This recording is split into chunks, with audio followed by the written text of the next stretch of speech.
मां लक्ष्मी हिंदू धर्म की एक प्रमुख देवी हैं। वह भगवान विष्णु की पत्नी हैं। माता पार्वती और माता सरस्वती के साथ वह त्रिदेवियों में से एक है और धन, संपदा, शांति और समृद्धि की देवी हैं। दीपावली के त्योहार में उनकी गणेश जी सहित पूजा की जाती है, जिनका उल्लेख सबसे पहले ऋग्वेद के श्री सूक्त में मिलता है। माता लक्ष्मी धन, स्वास्थ्य, समृद्धि, सुख, शक्ति, भोजन, वैभव, धैर्य, मोक्ष, प्रेम, सौंदर्य, स्त्रीत्व और संतान की देवी, मूल प्रकृति, जगत माता, ब्रह्मजननी, आदिशक्ति, जगदम्बा। धन, वैभव, धन्य, सुख, संपत्ति, ऐश्वर्य, सौभाग्य, समृद्धि और करुणा की देवी हैं। मां लक्ष्मी के अन्य नाम भार्गवी, श्री विष्णुप्रिया, सिंधुसूता, महालक्ष्मी, राधा, रुक्मिणी, सीता, अष्टलक्ष्मी, नारायणी, भगवती, माधवी, वैष्णवी, वाराही, नरसिंही, अंबाबाई, करवीर पुरवासिनी, जगतजननी, चंद्रसहोदरी, संबंध महादेवी, आदि शक्ति, आदि पराशक्ति और जगदम्बा। निवास स्थान वैकुंठ, मणिद्वीप, क्षीरसागर। मंत्र ओम श्रीम श्रीम नमः। अस्त्रकमल, चक्र, शंख, गदा, अक्षय पात्र, वर मुद्रा, अभय मुद्रा और धनुष बाण प्रतीक। श्री यंत्र। दिवस शुक्रवार। जीवन साथी भगवान विष्णु। भाई बहन अलक्ष्मी, चंद्रदेव, शुक्राचार्य। संतान कामदेव, 18 पुत्र, ब्रह्मादेव, देवसेना, वल्ली।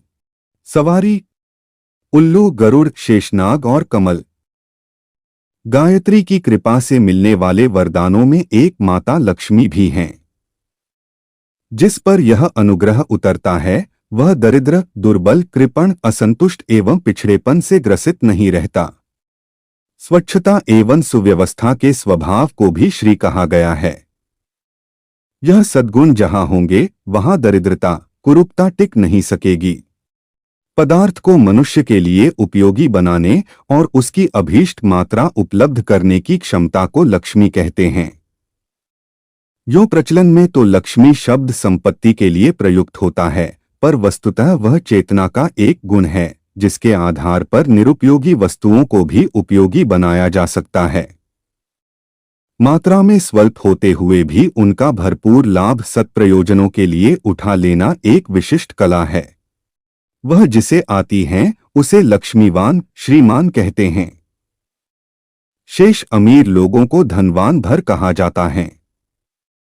गायत्री की एक किरण लक्ष्मी भी हैं। जो इसे प्राप्त करता है उसे स्वल्प साधनों में भी अथर उपयोग की कला आने के कारण सदा सुसंपन्नों जैसी प्रसन्नता बनी रहती है। श्री लक्ष्मी के लिए एक सम्मानजनक शब्द पृथ्वी की मातृभूमि के रूप में सांसारिक क्षेत्र का प्रतिनिधित्व करता है, जिसे पृथ्वी माता के रूप में संदर्भित किया जाता है और वे भूदेवी और श्री देवी की अवतार मानी जाती हैं। जैन धर्म में भी माता लक्ष्मी एक महत्वपूर्ण देवी हैं। माता लक्ष्मी बौद्धों के लिए प्रचुरता और भाग्य की देवी रही हैं और उनके बौद्ध धर्म के सबसे पुराने जीवित स्तूपों और गुफा मंदिरों का प्रतिनिधित्व करती हैं। धन का अधिक मात्रा में संग्रह होने मात्र से किसी को सौभाग्यशाली नहीं कहा जा सकता। सद्बुद्धि के अभाव में वह नशे का काम करती है जो मनुष्य को अहंकारी, उद्धत, विलासी और दुर्व्यसनी बना देता है। सामान्यतः धन पाकर लोग कृपण, विलासी, अपव्ययी और अहंकारी हो जाते हैं। लक्ष्मी का एक वाहन उलूक माना गया है। उलूक अर्थात मूर्खता। कुसंस्कारी व्यक्तियों को अनावश्यक संपत्ति मूर्ख ही बनाती है। उनसे दुरुपयोग ही बन पड़ता है और उसके फल स्वरूप वह आहत ही होता है। माता महालक्ष्मी के अनेक रूप हैं, जिसमें से उनके 8 स्वरूप जिनमें अष्टलक्ष्मी और महालक्ष्मी सबसे ज्यादा प्रसिद्ध हैं। मां लक्ष्मी का अभिषेक 2 हाथी करते हैं।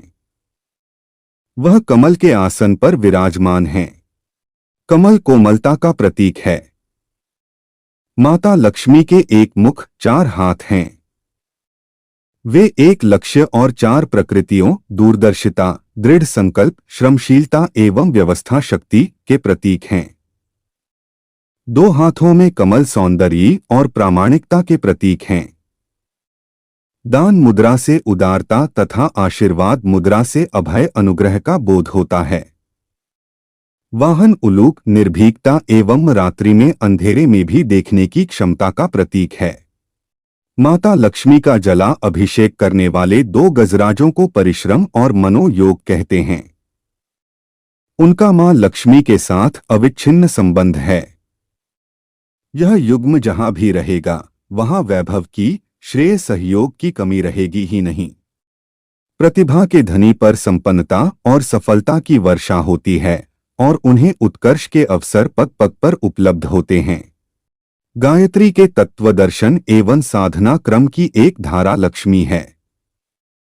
इसका शिक्षण यह है कि अपने में उस कुशलता की, क्षमता की अभिवृद्धि की जाए तो कहीं भी रहो, लक्ष्मी के अनुग्रह और अनुदान की कमी नहीं रहेगी। उसके अतिरिक्त गायत्री उपासना की एक धारा श्री साधना है। उसके विधान अपनाने पर चेतना केंद्र में प्रसुप्त पड़ी हुई वे क्षमताएं जागृत होती हैं जिनके चुंबकत्व से खिंचता हुआ धन वैभव उपयुक्त मात्रा में सहज ही एकत्रित होता रहता है। एकत्रित होने पर बुद्धि की देवी सरस्वती उसे संचित नहीं रहने देती, परमार्थ प्रयोजनों में उसके सदुपयोग की प्रेरणा देती हैं। यदि आपको हमारे वीडियो पसंद आते हैं तो कृपया हमारे चैनल को लाइक, शेयर और सब्सक्राइब करें। धन्यवाद।